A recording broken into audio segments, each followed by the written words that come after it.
আজিৰ ভিডিঅ'টো আপোনাৰ বাবে বহু বেছি গুৰুত্বপূৰ্ণ। যদি আপুনি ধনী হ'ব বিচাৰে, যদি আপুনি ধন ঘটিব বিচাৰে, যদি আপুনি মধ্যবিত্তৰ লেভেলটো আঁতৰাই এজন সফল তথা ধনী মানুহৰ শাৰীত নিজৰ নাম অন্তৰ্ভুক্ত কৰিব বিচাৰে, তেন্তে আপুনি ঠিকেই ভিডিঅ' চাবলৈ আৰম্ভ কৰিছে। যদি আমাৰ কথাবোৰ অদৰকাৰী বুলি ভাবিছে, তেন্তে প্লিজ এই মুহূৰ্ততে আপুনি ভিডিঅ'টোৰ পৰা আঁতৰি যাব পাৰে। ইউটিউবৰ জগতখনত লাখ লাখ বিভিন্ন ৰুচিৰ ভিডিঅ'ৰে ভৰি আছে। আপুনি নিজৰ পচন্দ মতে চাব পাৰে, কিন্তু বেলেগ ভিডিঅ' চোৱাৰ আগতে আপোনাক এটা কথা কওঁ। কথাটো আপুনি সঁচা নে মিছা নিজেই ভাবি চাব। আপুনি যদি ভাবিছে যে আমি ক'ব খোজা বা কথাকেইটাৰে একো কাম নিদিয়ে বা আপোনাৰ দ্বাৰা ধনী হোৱাটো ইমান সম্ভৱ নহয়, তেন্তে কথাটো মন কৰিব। আপুনি এই পৃথিৱীত যিমান ধনী মানুহ আছে, তেওঁলোকৰ বেকগ্ৰাউণ্ড কি, তেওঁলোক কিমান শিক্ষিত, তেওঁলোকে কি কি পৰ্যায়ৰ পৰা আহি আজি ধনী মানুহ হৈছেহি, এবাৰ ভাবি চাওকচোন। যদি বুজি পাইছে ভিডিঅ'টো চাওক, যদি নাই পোৱা আপোনাক এইখিনিতে ধন্যবাদ। ধনী হোৱাটো তেনেই সহজ। ধন বা ধন ঘটিবলৈ আপোনাক লাগিব ধৈৰ্য, আপোনাক লাগিব কিছুমান পদ্ধতি। সকলো ফালৰ পৰা যোগ্যতা থকাৰ পিছতো এজন মানুহ কিয় ধনী হ'ব নোৱাৰে, কিয় ধনৰ কাৰণে পাগল হৈ থাকিবলগীয়া হৈছে জানেনে? কাৰণ তেওঁলোকে সঠিক পদ্ধতি আয়ত্ব কৰিব নাজানে। তেওঁলোকৰ এনে কিছুমান অভ্যাস আছে, যি অভ্যাস তেওঁলোকৰ সন্মুখত বাধাৰ প্ৰাচীৰ হৈ থিয় দিছে। আজি আপোনাক এনে কিছুমান অভ্যাসৰ কথা ক'বলৈ ওলাইছোঁ, যি অভ্যাস আপুনি ত্যাগ কৰিলেহে ধন ঘটাৰ কৌশল আয়ত্ব কৰিব পাৰিব বা ধনী হ'ব পাৰিব। যদি আপুনি ধন ঘটিব বিচাৰে, বেংক বেলেঞ্চ বঢ়াব বিচাৰে, যিমান সোনকালে পাৰে সিমান সোনকালে আপুনি এই 4টা অভ্যাস ত্যাগ কৰিব লাগিব। বহুতে এনেকৈ কোৱা শুনিছোঁ, ধনী হোৱাটো ইমান সহজ কথা নহয়, এয়া কেৱল কোৱা কথা। তেওঁলোকক আমি ক'ব খুজিছোঁ, যদি সঁচাই তেনেকৈ ভাবিছে, কথাখিনি আপুনি একদম ধ্যান দি শুনিব। আজি আপোনাক টকা পইচা সন্দৰ্ভত কেইটামান কথা ক'ম, মাত্ৰ আপুনি আমাৰ সৈতে কিছু সময় ধৈৰ্যৰে অপেক্ষা কৰি শেষলৈকে চাব লাগিব। ধন ঘটিবলৈ আপুনি ত্যাগ কৰিবলগীয়া প্ৰথম অভ্যাসটোৰ কথা লৈ আহিছোঁ। প্ৰথম অভ্যাসটো হৈছে আপোনাৰ দুৰ্বল মানসিকতা। এই মানসিকতাই আপোনাক টকা ঘটাৰ পৰা বাৰে বাৰে আঁতৰাই ৰাখে। যদি আপোনাৰ এনে লাগে যে আপুনি এইবাবেই ধনী হ'ব পৰা নাই, কিয়নো মানুহে আপোনাক ধনী হোৱাটো নিবিচাৰে। কাৰণ টকা পইচাৰ কথা শুনি এনেও ভাল লাগে, কিন্তু যেতিয়া নিজেই কৰাৰ সময় আহে, তেতিয়া তেওঁলোকেই কয় এইবোৰ কোৱা কথা, একো লাভ নাই। আপোনাৰ জীৱনত কাম যিকোনো ধৰণৰ হ'ব পাৰে। আমি আপোনাক যিকোনো এটা বিশেষ কামৰ কথা লৈ এই কথাখিনি কোৱা নাই। আপুনি যদি সদায় নিজকে এইদৰে সন্তুষ্ট দিয়ে যে মই য'তেই আছোঁ, যেনেকৈ আছোঁ সেয়া ঠিকেই আছোঁ, তেন্তে আপুনি একো কৰিব নোৱাৰে জীৱনত। গোটেই দিনটো আপুনি টকা টকা কৰি থাকি শেষত আকৌ যদি নিজে ইউ-টাৰ্ণ মাৰে বা নেগেটিভ কথা কৈ আঁতৰি আহে, তাতকৈ বেয়া অভ্যাস আৰু একো হ'বই নোৱাৰে। যদি আপুনি ভাবে যে ধন ঘটি কি লাভ জীৱনত, এদিনতো সকলোৱে এই পৃথিৱীৰ পৰা গুচি যাব লাগিব, তেন্তে এইটো কওক যে দিনে নিশাই আপুনি টকা টকা বুলি চিঞৰি কিয় থাকে, কিয় অভাৱ সমস্যাৰ কথা ভাবি নিজকে অশান্তিত ৰাখে। যি মন যোৱাৰ পিছতো পচন্দৰ বস্তুটো কিনিব নোৱাৰে, যাৰ হাতত টকাই টকা থাকে, তেওঁ কেতিয়াও টকাৰ টেনশ্যন নলয়। যাৰ টকাৰ প্ৰয়োজন, যাক টকা লাগে, তেওঁহে টকা পইচাৰ টেনশ্যন লয়। বহুতে এনেধৰণেও কয় বহুত টকাই মানুহক শান্তিৰে জীয়াই থাকিবলৈ নিদিয়ে। মনত ৰখা ভাল যে টকাৰ পৰা সেইখিনি অৰ্জন কৰিব পাৰিব, যিখিনিৰ যোগ্যতা বৰ্তমান আপোনাৰ নাই। আপোনাক যদি আজি কোনোবাই কয় সেইসকলৰ বাবে কিবা এটা কৰক যাৰ নিজৰ বুলি কোনোৱেই নাই, যি অনাথ, সেইসকলৰ বাবে কৰক যাৰ থাকিবলৈ এখন ঘৰ নাই। ৰাস্তাৰ কাষৰ ফুটপাথটোৱেই যাৰ ঘৰ, তেওঁলোকৰ বাবে আপোনাৰো কিবা এটা কৰিবলৈ মন যায়।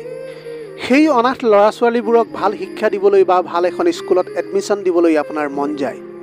ঘৰ নথকা লঘোণে ভোকে ৰাস্তাই ৰাস্তাই ঘূৰি ফুৰা মানুহবোৰক দেখিলে বুকুখন আপোনাৰ কঁপি উঠে। গতিকে টকা পইচাই শান্তি নিদিয়ে বুলি নাভাবিব। শান্তিৰে জীয়াই থাকিবলৈ টকাও লাগিবই। শান্তি আপোনাক আপোনাৰ চিন্তাধাৰাই দিব। আপুনি কেনে কাম কৰিছে বা কৰিব বিচাৰে, সেইটোৰ ওপৰতেই আপোনাৰ শান্তি নিৰ্ভৰ কৰিব। আপুনি ভাল কাম কৰিব বিচাৰে নে বেয়া কামত শান্তি বিচাৰে, সেয়া আপোনাৰ দৃষ্টিভংগী। ভাল বা বেয়া কাম ধনী মানুহেও কৰে, দুখীয়া মানুহেও কৰে। ভাল কাম বা বেয়া কাম মানুহৰ মানসিকতাৰ ওপৰত নিৰ্ভৰ কৰে। ধনী মানুহে সমাজৰ বাবে ভাল কাম নকৰে, বেয়া কাম কৰে বুলি যদি কোনোবাই ভাবিছে, তেন্তে এটা কথা মনত পেলোৱাটো ভাল। মহাদানী উদ্যোগপতি ৰতন টাটাই কিছুদিন পূৰ্বে অসমত কেঞ্চাৰ চিকিৎসাৰ বাবে বৃহৎ অৱদান আগবঢ়াইছিল। অভিনেতা সোনু সুদে দুখীয়া দৰিদ্ৰৰ বাবে কিমান কি কৰিছে সেয়া আপুনিও জানে। অক্ষয় কুমাৰ, প্ৰয়াত পুনিত ৰাজপুতকে ধৰি ধনী মানুহে কৰা ভাল কামৰ এনে অনেক উদাহৰণ আছে। গতিকে এই ভুল ধাৰণা ত্যাগ কৰক। টকা ইম্পৰ্টেণ্ট নহয় বুলি যি মানসিকতা আছে, সেই মানসিকতা আজিয়েই এই মুহূৰ্তত সলনি কৰক। টকা আজিৰ তাৰিখত বহুত বেছি ইম্পৰ্টেণ্ট। এইবাৰ আপোনাক দ্বিতীয় বেয়া অভ্যাসটোৰ কথা ক'ব বিচাৰিছোঁ। বেলেগক দেখি একো নকৰিব, আনৰ লগত তুলনা নিজকে কেতিয়াও নকৰিব। অমুকে এইটো কৰি ধনী হৈছে ময়ো কৰোঁ, অমুকে চাকৰি কৰে কোনো টেনশ্যন নাই, ময়ো চাকৰি এটা পালেই হ'ল, এই মানসিকতাও সলনি কৰক। চাকৰিয়েই সকলো বুলি কেতিয়াও নাভাবিব। বহুতে ধনী হ'ব বিচাৰে, কিন্তু তেওঁলোকে ভাবে যে চাকৰি পালেই ধনী হৈ যাম। আজি অপ্ৰিয় সত্যটো আপুনি জানি লওক। যদি আপুনি চাকৰি কৰি মাহেকত লাখ টকা পায়, তেন্তে এবাৰ ভাবি চাওক আপোনাৰ চাকৰি দিয়াজনে বা সেই কোম্পানীটোৱে কিমান অৰ্জন কৰে। কাৰণ তেওঁলোকে আপোনাক যিমান দিছে সেয়া তেওঁলোকৰ উপাৰ্জনৰ এটা ক্ষুদ্ৰ অংশহে। আপোনাৰ মোৰ দৰে অনেকজনে তেওঁলোকৰ হৈ কাম কৰি কোটি কোটি টকা উপাৰ্জন কৰি দিছে। উপাৰ্জনৰ মাত্ৰ এটা সৰু অংশহে তেওঁলোকে আমাক দিছে। সেইবাবে আপুনি এই মানসিকতা ত্যাগ কৰিব লাগিব যে চাকৰি কৰিহে আৰ্থিকভাৱে সবল হ'ব পাৰি, ধনী হ'ব পাৰি। যদি আপোনাৰো কেৱল এটা দিশৰ পৰা উপাৰ্জন আছে, তেন্তে আপুনি কেতিয়াও ধনী হ'ব নোৱাৰে। আপুনি আপোনাৰ উপাৰ্জনক মাল্টিপুল কৰিবই লাগিব, দুগুণলৈ বৃদ্ধি কৰিবই লাগিব। মাল্টিপুল উপাৰ্জনৰ বাবে আপুনি নিজৰ তলত কাৰোবাক কাম কৰোৱাব পাৰিব লাগিব। এনেকুৱা কাম চাকৰি নকৰিব য'ৰ পৰা কেৱল টকাহে উপাৰ্জন কৰিব পাৰি। এনেকুৱা কাম কৰক য'ত টকাৰ সমানে সন্মানো থাকে, যি কামে আপোনাক সন্তুষ্টি দিয়ে। আজি যিসকল মানুহ কোটিপতি হৈছে, তেওঁলোকৰ উদ্দেশ্য কেৱল টকা ঘটাই নাছিল। তেওঁলোকৰ লক্ষ্য সুকীয়া, তেওঁলোকৰ সপোন সুকীয়া। তেওঁলোকে সেই লক্ষ্য প্ৰাপ্তিৰ দিশে বা সেই সপোনৰ দিশে আগবাঢ়িছে, আৰু সেই লক্ষ্য বা সপোনৰ বাটত আগবাঢ়ি যাওঁতেই টকাও আহি আছে তেওঁলোকৰ। যদি আপুনি মাহৰ শেষৰ দৰমহাটোৰ বাবে অপেক্ষা কৰিব বিচাৰে, তেন্তে সেয়া সুকীয়া কথা। বা আপুনি বৰ্তমান কৰি থকা কাম বা চাকৰিয়ে যদি আপোনাক সন্তুষ্টি দিছে, আপুনি যদি সুখী, তেন্তে কোনো অসুবিধা নাই। আপোনাৰ কামক, আপোনাৰ বৃত্তিক আমি সন্মান জনাইছোঁ। কিন্তু যদি সন্তুষ্ট নহয়, তেন্তে এই কথাখিনি অলপ গুৰুত্ব দিব। তৃতীয় বেয়া অভ্যাসটো হৈছে যদি আপুনি সুৰক্ষিত হৈ থাকিব বিচাৰে। যদি অসুৰক্ষিতভাৱে জীয়াই থাকিবলৈ আপোনাৰ ভয় হয়, তেন্তে তেতিয়াও আপুনি ধনী হ'ব নোৱাৰিব জীৱনত। আপুনি সদায় যদি কমফৰ্ট জ'নতহে থাকিব বিচাৰে, আনকমফৰ্ট জ'নলৈ ওলাই অহাৰ আপোনাৰ যদি শক্তিয়েই নাই, তেন্তে ধনী হোৱাৰ আশা আজিয়েই ত্যাগ কৰক। যদি আপোনাক এনেকুৱা লাগে যে ৰিস্ক ল'লে আপোনাৰ অৱস্থা কাহিল হ'ব, আপুনি ধন ঘটিব নোৱাৰিব জীৱনত। যদি আপোনাৰ এনেকুৱা চিন্তা মনলৈ আহে যে আপোনাৰ ওচৰত টকা নাথাকিলে আপুনি কিদৰে কাম আগবঢ়াই নিব, তেন্তে আপুনি ধনী হ'ব নোৱাৰিব। এটা উদাহৰণ মন কৰিব। এলন মাস্কক হয়তো সকলোৱে চিনি পায়। তেওঁৰ 3খন ৰকেট ফেল হৈছিল। 4 নম্বৰখন ৰকেট প্ৰেৰণৰ বাবে তেওঁৰ ওচৰত প্ৰয়োজনীয় টকাই নাছিল। যদি তেওঁ সেই সময়ত ৰিস্ক নলৈ 4 নম্বৰ ৰকেটখন প্ৰেৰণ নকৰিলেহেঁতেন, তেতিয়াহ'লে আজি তেওঁ পৃথিৱীৰ ধনী ব্যক্তিৰ তালিকাত প্ৰথম হ'ব নোৱাৰিলেহেঁতেন। যাৰ নিজৰ ওপৰত সম্পূৰ্ণ বিশ্বাস থাকে, তেওঁহে ৰিস্ক ল'ব পাৰে জীৱনত। যদি আপুনি ৰিস্ক ল'ব নোৱাৰে, তেন্তে ইয়াৰ অৰ্থ হৈছে আপোনাৰ নিজৰ ওপৰত কোনো কনফিডেন্সেই নাই। আপোনাৰ আত্মবিশ্বাস শূন্য, আপোনাৰ ওচৰত কোনো সঠিক পৰিকল্পনা নাই। ৰিস্কৰ অৰ্থ এইটো নহয় যে আপুনি একো ভাবি গুণি নাচাই কিবা কাম হাতত লৈ ল'লে আৰু সকলো ভগৱানৰ ওপৰত এৰি দিলে।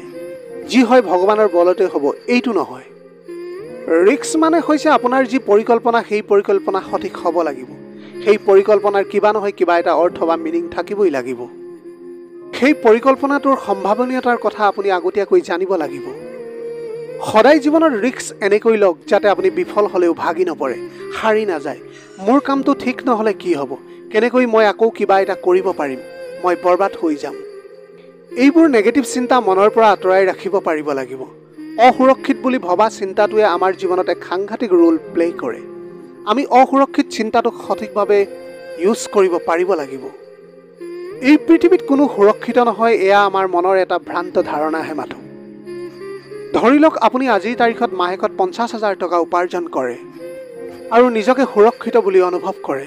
কিন্তু ভগৱানে নকৰক আপোনাৰ এনে এটা বেমাৰ হৈ গ'ল য'ত আপুনি সুস্থ হ'বলৈ 5 লাখ টকাৰ প্ৰয়োজন আৰু আপোনাৰ ওচৰত ইমান টকাই নাই। তেতিয়া আপুনি ক'ৰ পৰা ইমান টকা যোগাৰ কৰিব? আপুনি তেন্তে কেনেকৈ সুৰক্ষিত? এই পৃথিৱীত সুৰক্ষিত কোনো নহয়। ৰাস্তাৰে চাইকেল চলাই যোৱাজনেও যি ৰিস্ক লৈ আগবাঢ়ে, সেই একে ৰিস্ক লৈ এৰোপ্লেনত আকাশেৰে যোৱাজনেও।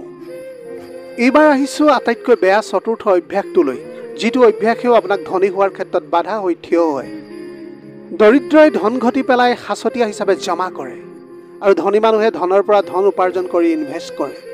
দৰিদ্ৰ মানুহে এইটো ভাবে যে ধন সাঁচিলে ধনী হ'ব পাৰি, কিন্তু ধনীজনে ভাবে যে ধন যিমানেই ইনভেষ্ট কৰিব পাৰি সিমানেই উপাৰ্জন বৃদ্ধি কৰিব পাৰি। দৰিদ্ৰ বা মধ্যবিত্তই নিজৰ ছেভিংছ একাউণ্টত ধন জমা ৰাখে। ধন সাঁচিলেই কোনো ধনী নহয়। যদি আপুনি 1 কোটি টকা পায় আৰু একাউণ্টত জমা কৰি থয় বা ঘৰত থৈ দিয়ে তেন্তে আপোনাৰ একো লাভ নহয়। কিন্তু আজিৰ মূল্য বৃদ্ধিৰ যুগত টকাৰ ভেলু কমি আহিছে। কিন্তু ইনভেষ্টমেণ্ট এনে এটা উপায় যি মূল্য বৃদ্ধিক চেৰ পেলাই আগুৱাই যাব পাৰে। আপোনাক আপোনাৰ ইনভেষ্টমেণ্টে ধনী হোৱাত সহায় কৰিব পাৰে। যিমান সোনকালে পাৰে ইনভেষ্টমেণ্ট কৰিবলৈ আৰম্ভ কৰিব লাগে। আপোনাক পুনৰ এই 4টা অভ্যাসৰ বিষয়ে কম সময়ৰ ভিতৰত বুজাই দিব খুজিছোঁ, যি অভ্যাসে আপোনাক বা মোক ধনী হোৱাত বাধা দিয়ে। প্ৰথমটো হৈছে দুৰ্বল মানসিকতা, অৰ্থাৎ আপুনি টকা ঘটি কি লাভ, টকাই সকলো নহয়, টকা ঘটাটো সহজ নহয় আদি ভাবি আত্মসন্তুষ্টি নল'ব।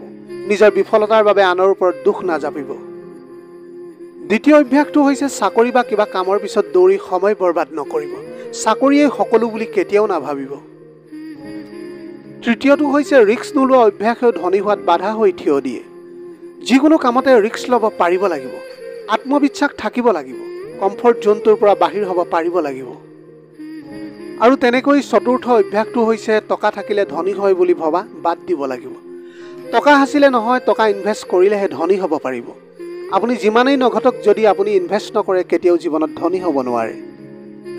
আজিৰ ভিডিঅ'টি কেনেকুৱা লাগিলে জনাব। যদি ভাল লাগিল তেনেহ'লে লগৰ বন্ধু বান্ধৱীসকলৰ মাজত শ্বেয়াৰ কৰিবলৈ নাপাহৰিব। আপোনালোকৰ অকণমান সঁহাৰিও যদি কোনোবা এজন দুখীয়াৰ জীৱনটো সলনি কৰিব পাৰে, তাতকৈ পুণ্যৰ কাম আৰু এই পৃথিৱীত একোৱেই হ'ব নোৱাৰে। Have a nice day.